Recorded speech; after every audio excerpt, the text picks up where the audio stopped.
I only just made it, like I said. This line's a little bit oversized by a millimetre or so.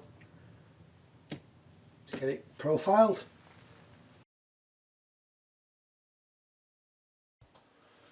Well, there it is, after cleaning up, surface grinding, profiling.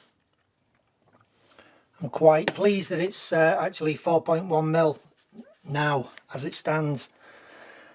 This will go on the surface grinder again after heat treating. I'll probably take a couple of thou off each side of this again, which will just clean it up nice. It'll remove these little bits here on there, so I don't need to do a hidden tang on this, so we can have a full tang knife. There's a couple of little bits of decarb there which will come out when we grind the bevels in. Again, that'll be taken down another 2 thou, which would remove that anyway.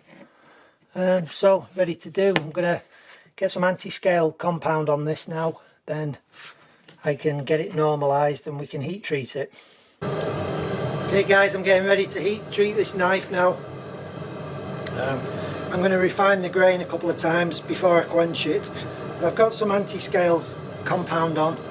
That's kind of a new compound I've been trying for a couple of months now, 3 or 4 months. It has its advantages and disadvantages. It's more like a varnish, this one. That's the ATP 65, I think it is, from Brownhill's, the Brownhill stuff. I've strapped it on there because that's my token. Because the 1095 is in the centre of the knife, I cannot HRC test that. So I'm doing another piece of 1095 just strapped to the blade, so the hardness should be pretty much the same on that and that, and I can then HRC test that. Let's just see how these two differ, which will be interesting as they come out of the heat treating. See how much scales on there. See how much scales on there. Well, it won't be scale, it's kind of oxidisation. We'll see which one is different. I've put 2 coats on that. I normally only put 1 coat on. That's had 1 coat on it. You can possibly see the colour difference. That's had 2 coats. Well, anyway, let's try it. I'm putting it in the oven now for 10 minutes at 870 degrees. Then I'll lift it out. I'll bring it back down to about 700 degrees. Lift it out, then we'll go in for quenching after that. Well, here's the blade hanging after kind of the grain refining process. In this front end I'd put 3 coats of this cordiusol, or whatever it's called, on the blade, and you can literally see as the blade's cooling, this stuff's just pinging off. It's incredible, that, isn't it?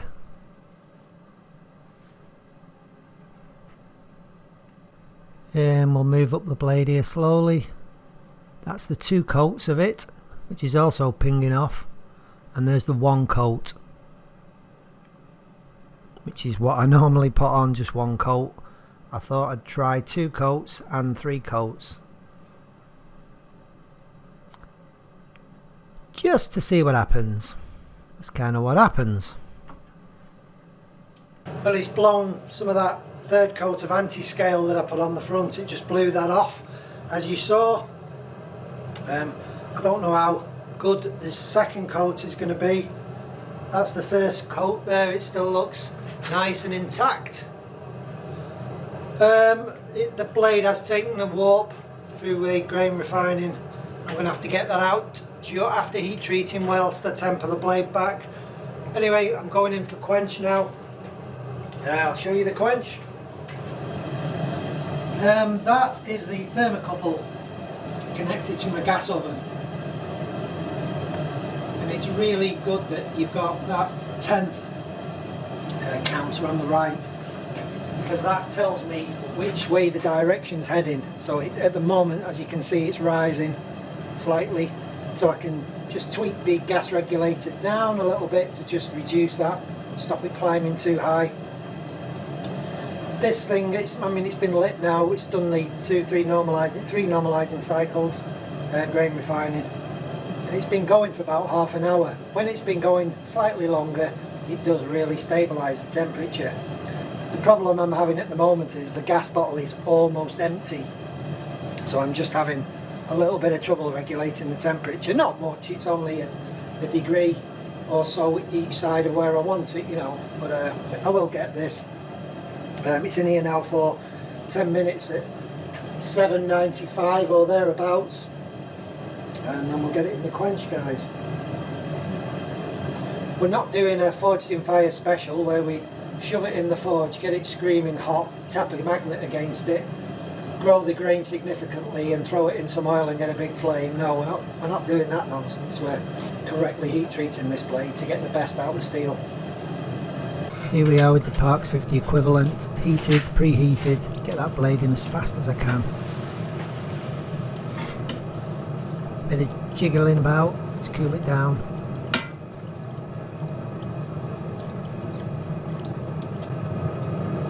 Yeah, it's still got a slight bend in it, kind of that way. It's not too bad. So I'm going to take this strip off here now. We can HRC test that, and we can get this into tempering. I'll clean the blade up before I do that, and you can have a look at the scaling or the oxidization.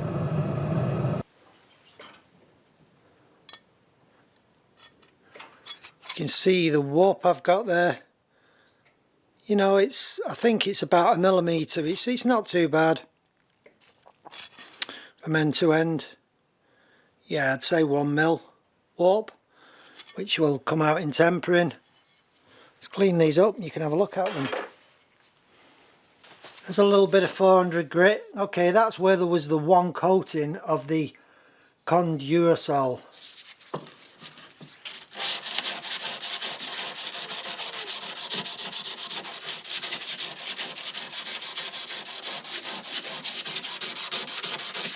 You can see it's no decarb at all on there, or no oxidization, nothing. That's where I've been grabbing it with the tongs in and out, in and out. So 2 coats.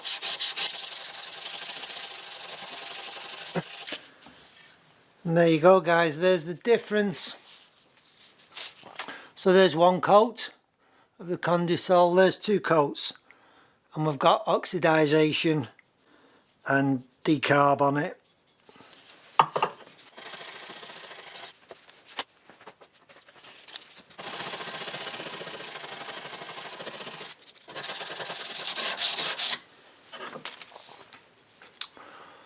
And that is where we put 3 coats on. You can see the line. Well, I think the 3 coats has pulled off almost all the anti-scale, because you can see little bits of lines where the mosaic pattern is there now. That's been absolutely pointless putting 2 coats on.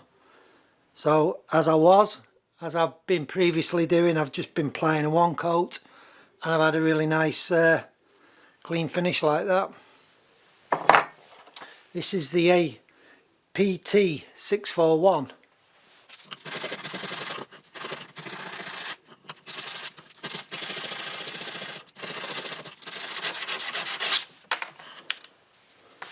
You can see ATP641, just 1 coat.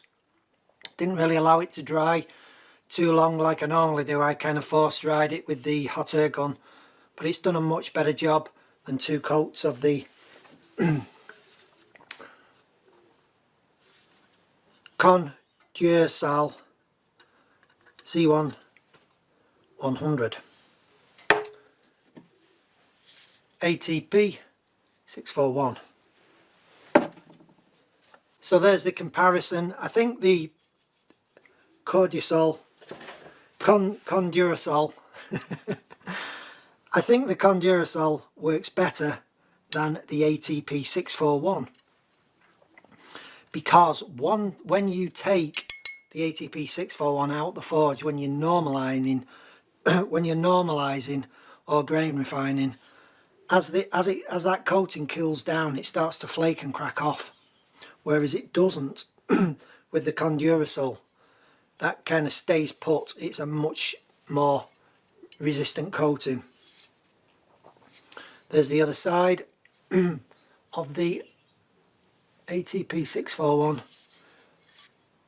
And that's the other side that I've not sanded. You can see it's pretty clean, that, you know, whereas that just isn't. So guys, don't put 2 coats of this on, because it doesn't work. Right, let's HRC test that. I'm just going to clean it off on the grinder, take any decarb off that surface.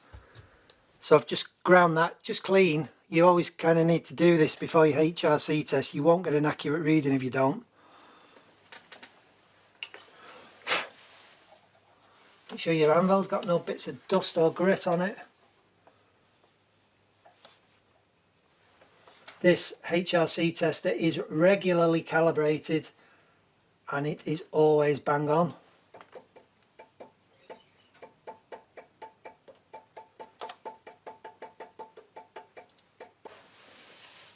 This now puts the preload on the steel, the specific weight for what it does. It pushes the diamond into the steel.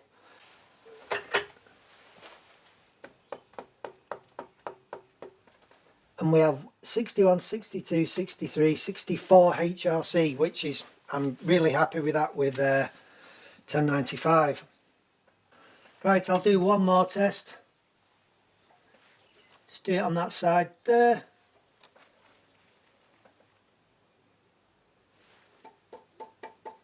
This test piece, I normally put my test pieces in alongside the blade, you know, so I can do them independently. I just didn't have a big enough piece of 1095, that's why I just wired this one onto the blade. This little token, should we call it, that I heat treated alongside the blade, it was the very front of the token that was nearest to the edge. As you go back in my gas forge towards the handle, there's not as much temperature there. The probe, the thermocouple probe, is right in the centre of the blade, so the front of that is nearer to the actual temperature. It probably read a little bit harder here, like 65. Yeah, there you go, at 65, which is exact. That's my recipe for 1095. It always achieves 64, 65.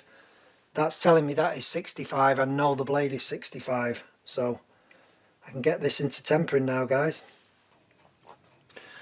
I've done the 1 temper cycle on this, and normally if I'm trying to pull a warp or a little bend out of a knife, I'll put it in on the first temper cycle at slightly lower temperature than the final one, but I'll put it in for 2 hours just so that the steel's got time to take that bend memory out, if you like.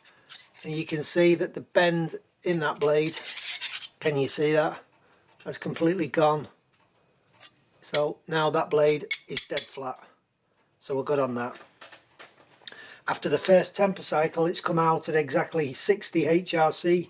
It was up at 65, so I'm going to take it down another kind of 1 point, so I'll just go in at a slightly elevated temperature for another 1 hour, and that will get me where I want it to be with this knife.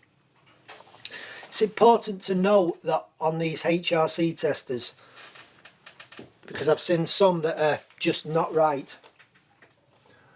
So when you do a test, what you have to do is you have to run the preload up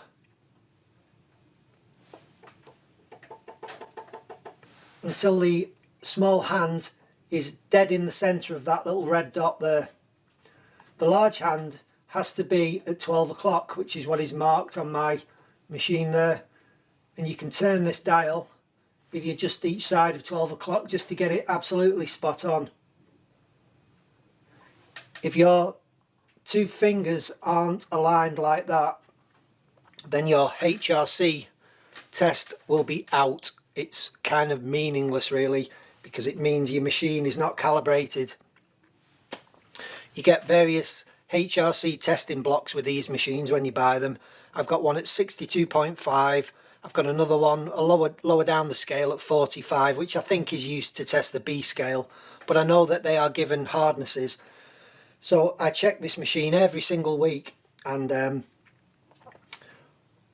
I use those 2 blocks to check those 2 HRCs, and each one comes out spot on. So you know if you're testing at 62.5 and at 45 and it reads right on both of those, you know your machine is calibrated and accurate and you can trust the readings on it. If it's not like this, it's absolutely meaningless. You may as well scratch one of those HRC files across it, because it'll probably give you a more accurate reading. And one thing I wanted to do, and I actually forgot, I wanted to show you the test results on the 15N20 initially, you know, before I tempered it. So we know that the hardness of the 1095 is now 60 HRC, and let's see what the hardness of the 15N20 is. I think it'll be 2 points minimum softer than that, because it's a nickel steel. It will not go as hard as 1095.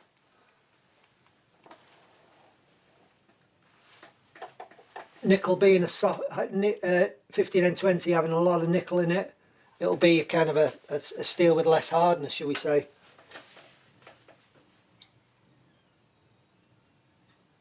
You'll see a lot of guys use 1080, 1084 with 15N20 for pattern welding, and it's because 1080, 1084 comes out at a very similar hardness to 15N20, so you haven't really got this issue. Plus 1080, 1084 does weld easier to 15N20, being a sort of closer steel in composition. Well, it's showing it at 58, which is 2 points lower, as I said. So yeah, the 15N20 is 2 points lower than the 1095, but in this case it's a San Mai. I'm only interested in the 1095 in the centre. That's the working edge of the blade. This is why I always do test tokens, because on a Damascus knife of a high layer count, it's very, very difficult to get that diamond into the 1095 to test the harder steel, so that you can do the proper tempering cycle on it. So you don't want one steel too hard or it'll chip. It's better to have the other steel slightly softer than have a chippy edge. Okay, so with regard to handles on this knife, I've just contacted my customer and he says he'll leave it up to me. So I mean, I've got all the woods here. I know once this blade is etched and cleaned up, I know what's going to look so nice against this pattern. So I'll pick the wood I would put on it, which he says, yeah, that's fine, you should do what you want. I'll possibly put a liner in as well to kind of accent the spine against the pattern on the spine, which will be a mosaic. So we'll try and get a nice accent against that mosaic pattern down the spine of the blade. I couldn't do it. I couldn't get it all in this video. Got a comment from Martin, MS Blades. I think it's Martin. I'm sorry if it's not, mate. I know I keep calling you Martin on YouTube. He asked me about doing some kind of serpent in the sword type blade, which I know Neil Provost has done, because I watched that years ago, and I watched Big Dog, Tim from Big Dog. I watched him do a kind of serpent in a sax, as M&S Blades mentions, and I've seen a few other takes on that. I think Owen Bush did one as well. Yeah, Owen did do one. So yeah, I do want to do something like that, a kind of intricate snake pattern, and it will be my take on it, which as you can imagine is just going to be completely different to everyone else's, but it's something I want to do. And I'll maybe make a kind of really short sword that length, because at the moment I'm kind of done doing katanas and big long blades. I did finish that other katana off. I didn't really put it on video, just time constraints and couldn't be bothered sort of thing, but the guy's got it, he's happy with it, and I was happy with it, how it finished. It came out really nice, so it's gone. So I'm going to maybe do a short sword, something yay long, which I think will be nice, and it won't involve too much work, but it'll show that snake. Right, thanks to my patrons. I'll see you quite soon in the next video, guys. Leave us a comment if you want to ask anything, if you've got anything you'd like me to cover in the next video, or anything I've missed. I'll try and help you out if I can. Alright, bye for now.